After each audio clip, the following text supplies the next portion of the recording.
Hey guys, I am at the 6th floor of my local hospital, and there's a blizzard outside, and I just think it's really pretty and snowy and fun looking out there.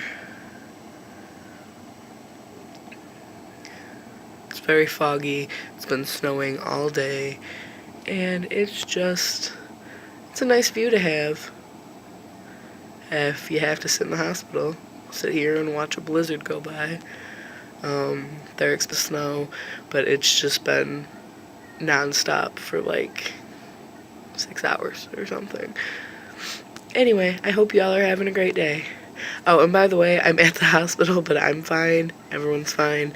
My boyfriend has a seizure disorder, and he had a seizure episode last night, and they decided to keep him in the hospital overnight. But he's fine, and I'm fine. We're just hanging out, watching the snow go by. Hope y'all have a great day. Bye. Stay blessed.